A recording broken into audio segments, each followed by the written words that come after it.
And welcome to KTN Weekend at 1. My name is Edith Kimani. The African heads of state and government are currently in a closed final session of the AU summit in Addis, making the resolutions to be announced later this evening. KTN's associate editor Noah Otieno joins us now from Addis. This is the final day of the 24th ordinary session of the African Union meeting here in Addis Ababa, Ethiopia. And so far, not so good news, not so big news for the Kenyan delegation in terms of what they came here to achieve. And that is the lobbying for the signing and ratification of the treaty that was to expand the mandate of the African Court of Justice and Human and People's Rights to include international crimes to address the Kenyan situation at the International Criminal Court. So in that respect, so far, not so big news, but we expect that there will be some announcement by the end of the day in terms of what the Kenyan delegation has achieved.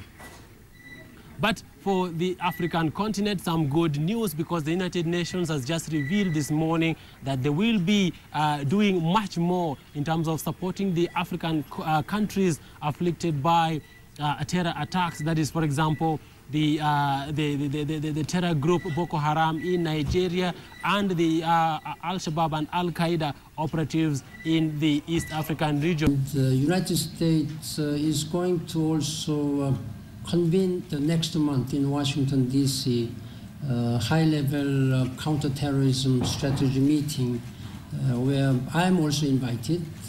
This will provide a good opportunity for world leaders at the high level to discuss a common strategy. The United Nations Secretary General Ban Ki-moon has also revealed that the UN is reviewing the way they handle peacekeeping missions around the African continent, because people are arguing that there is very little peace to keep in those countries that are experiencing military and tribal conflicts. So instead of just sending troops to stand by, both military and police peacekeeping missions to stand by and do very little while communities are killing each other, they want to review both the nature of peacekeeping missions they send out in African countries with conflicts, and also the kind of support and the kind of mandate they give to such peacekeeping missions. I thought, as a Secretary General, it is high time for us to review our missions. That is why I have established independent high-level panel of peace mission operations. I expect the recommendation will be submitted around the middle of this year. On the basis of that, we will review on the recommendations how to improve the capacity and functions and actions and support mechanism of the peacekeeping and special political missions. The closing ceremony for the 24th African Union Summit comes later this evening, just after 6:30 p.m. And we will be finding out more in terms of what resolutions this session of the AU Summit has made and what it means for the African continent. My name is Noah Otieno, reporting from Addis Ababa, Ethiopia. Well, thank you very much, Noah Otieno, who will be in Addis Ababa until that AU summit is concluded. But back home, political bigwigs from North Rift region held a historical dialogue aimed at fostering peace between the ever-conflicting Pokot and Turkana communities and ending general insecurity along their common border. Now, the dialogue brought together 3 governors, 4 senators, 4 members of the National Assembly, Assembly Speaker, county officials, a couple members of the county assemblies, and of course the clergy, rooted for peaceful coexistence among pastoral communities. We are dealing with a delicate community that when their leader begins to say, don't misunderstand my people, don't do this, you start fighting that fellow. That is where the problem is. So I want Kenyans to look at the 2 communities from that perspective. Usalama ikiwa ukitaka hizo bunduki saa 11 inaletwa saa 10 kuchukua. So long usalama ifanye nini? Iwe. So ni nyinyi ndio mmechelewa kuchukua hivi vitu. Mmechelewa kwa sababu ampeeni usalama ya kutosha. I want to agree with the resolutions that let us go from here and say no to the wars that are there.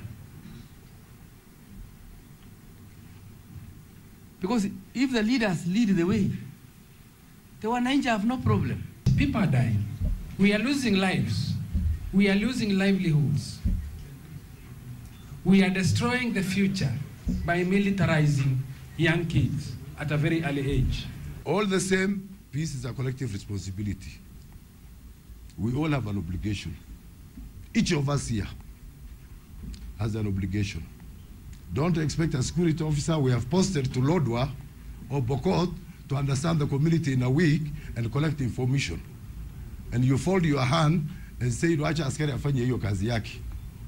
Sasa wewe kazi yako ni kulaumu. Hiyo haitatusaidia. Lawama haitatusaidia.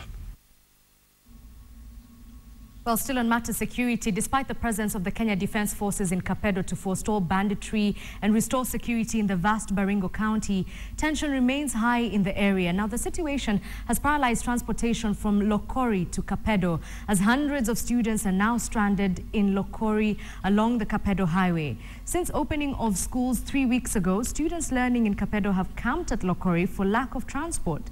Former Kapedo councillor claims that bandits have blocked the Lokori-Kapedo highway, spreading fear among people and transport service providers. Residents now want the KDF operation extended from Kapedo to its surrounding environs to free up areas manned by bandits.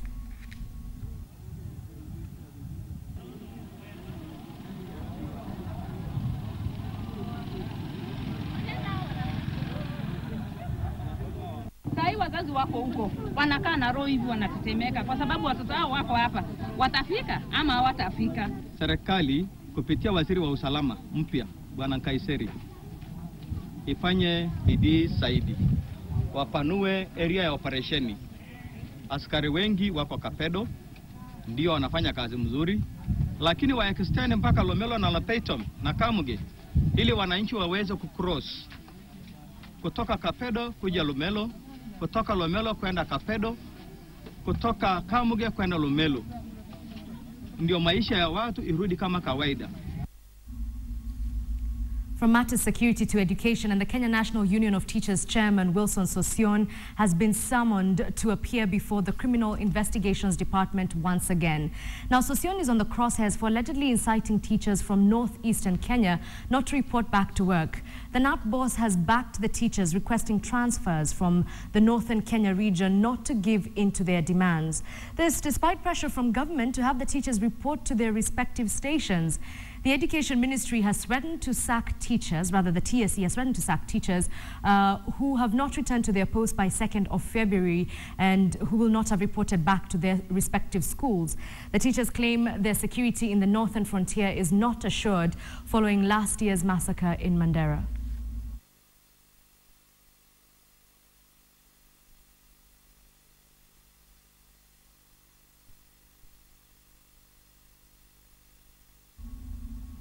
For months on end now, motorists using the Nairobi-Thika superhighway have been forced to endure traffic snarl-ups that last an average of 45 minutes as they approach Thika town.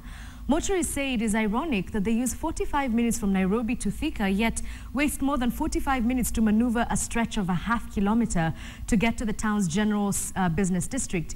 So they are now appealing to the government to construct bypasses in the town to ease congestion. After the official opening of the Nairobi-Thika superhighway in mid-November 2012, travel time on the 40-kilometer distance between the capital city and Thika town was reduced to almost 45 minutes. However, many motorists' smooth and blissful ride from Nairobi comes to a rude end as they approach Thika town. Heavy traffic starts building up at the junction of entering the town along Garissa Road, which is about 500 meters to the central business district. Vehicles going to Garissa, Nyeri, Murang'a and other parts of eastern and northeastern Kenya pass through the town and have to endure the traffic snarl-up at Chania River. Motorists using Thika, Kenol-Sagana Highway are not spared either. The situation is unbearable during the rush hours in the morning and evening. Wangeweka bypass hapa, gari yenye inatoka Nairobi kwenda Garissa inakuja kama imepita. Yenye inatoka Thika kwenda Nairobi ikuwe inakuja aisumbuani na ya kwenda Garissa, ikuja kama imetoka. Kutoka pale Thika Road uingia hiyo flyover kuzunguka hivi ndio ingia Thika town, nachukua almost 45 minutes ile jam ya kawaida tu, lakini sasa ile imeskana nachukua almost kitu masaa mawili. Thika town is experiencing phenomenal growth with a hub of activities including factories and education institutions. It has also become a residential town of choice for people working in Nairobi and want to escape the hustle and bustle of the city. Traffic police officers are at times called in to control traffic and check public service vehicle crews from overlapping. A spot check by KTN revealed that one of the exit roads is no longer used after it was allegedly grabbed. Sijui kaa zinasemekana ziligrabiwa na huko section 9, barabara ikawa moja. Na badala wapungue hizo mabarabara main road, wanatufinyiria tu hapa. Serikali kidogo iangalie hizo barabara, manake barabara kama ni ile moja miaka na miaka hapa ongeza barabara zingine inlet na outlet, at least wapunguza jamu kidogo. However, the government appears to be working on a solution through the annuity road plan. Kwa hivyo tutakuwa na Thika bypass. Itakuwa inatoka kule Randres, inatokea super highway.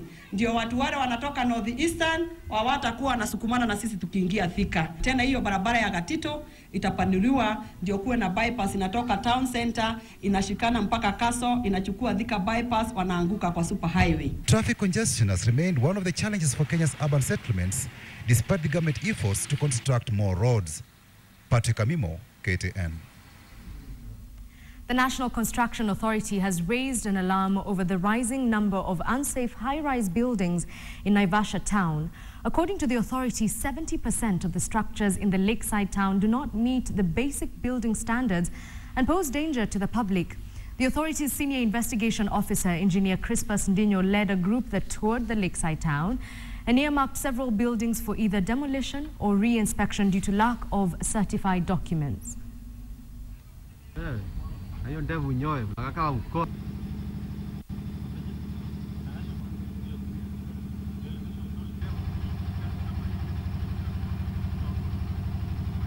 70% of the construction in Naivasha do not meet the quality assurance standards. The construction workers and site supervisors on sites are not registered and they are not wearing their protective equipment. Over 1,000 girls from different schools within Nyeri County attended a girl-child empowerment forum that addressed issues affecting the present-day girl generation. The forum, organized by the Amani Girl Child Foundation with the assistance of the Nyeri County government, sought to talk to teenage girls and address issues that affect them, mostly those concerning sexuality and negative effects of peer pressure. The organizers regretted that today's youth do not have strong role models to emulate and said that parents, teachers, and all concerned parties need to take up their responsibility of shaping the lives of young girls. The event will be an annual one where girls drawn from different counties will be drawn in a mentorship program and assessed. Number 3, leave your tower. Leave your tower. But the choices we make, we find young girls being affected because of those choices. So their lives end up being ruined because of lack of good mentors. This mentorship program, we believe that our girls in this age between 13 and 18 are the most vulnerable in the society, and they lack people to emulate. Because by the time the girls get to the university, it's a little too late to start changing the ratios in, for example, technology programs, engineering, computer science, actuarial science, and so on. It has to be done much, much earlier. It's you who chooses to become what you become. You cannot blame technology. You cannot blame exposure. You can only blame yourself for making the wrong choice. So that's why we are trying to bring the choices to the girls, to tell them life is like this. People will approach you at 14 to get married or to have sex, but you have the power to say no. The Kisii County government has launched a 50 million state-of-the-art computerized tomography scan machine, or a CT scan machine, at the Kisii Teaching and Referral Hospital, giving the facility a complete referral status. Now, the scanner is aimed at improving the health of about 6 million people. The county government has also developed a teaching curriculum in collaboration with Kisii University, and this is aimed at helping create the perfect medical school at the hospital.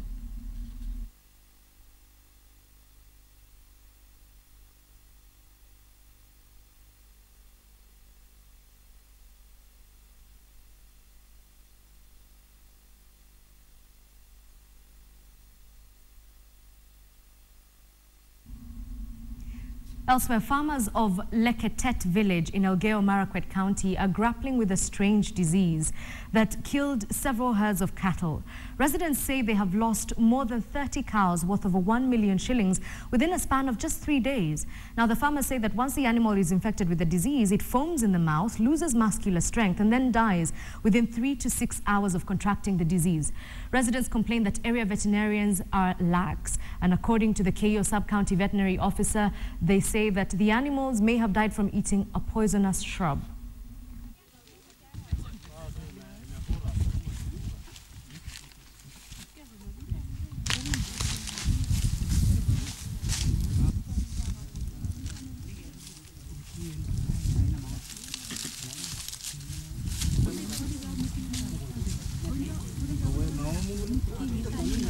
Hiyo ng'ombe ilianza ikizunguka na ikaanza kuanguka. Within 6 hours ikaanza kukufa. Na hatujai pata janzo. On 26 ng'ombe ingine ikaanza tena kukufa. Ambapo ya kwamba hizo ng'ombe mbili tulisika. Alafu jana 29 tukapata tena ripoti ya kwamba ng'ombe zinakonjeka na nilikuwa mbali. Tukakuja mbio by saa 10 ng'ombe moja ikaanza kukufa. Alafu by saa 4 leo jana usiku ng'ombe ikaanza kukufa. Ndio sasa tumepikia watu wa Ministry of Agriculture, veterinary ndio wamekuja.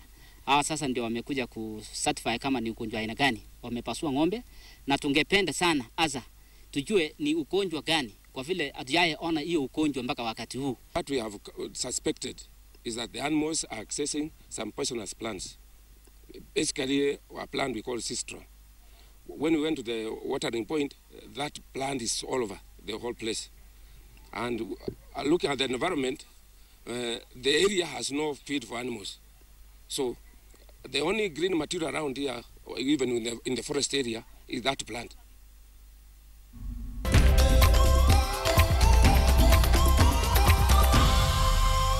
Let's have a look at the sports now. And Football Kenya Federation has made it official that the 2015 Top Flight League will be under their custodian. Now, FKF went ahead to ratify the new league changes, including the expansion to 18 teams at their special general meeting on Friday in Kakamega. Now, the federations also endorsed the decision to break ranks with the Kenya Premier League Limited, an issue that leaves many soccer lovers in utter confusion. After push and shove for some time now between Football Kenya Federation and the Kenya Premier League Limited, Football Kenya Federation delegates have endorsed the decision to break ranks with the Kenya Premier League Limited in an SGM held on Friday. Football Kenya Federation has reaffirmed its decision of taking over the running of the Kenya Top Soccer League, which comprises of 18 teams.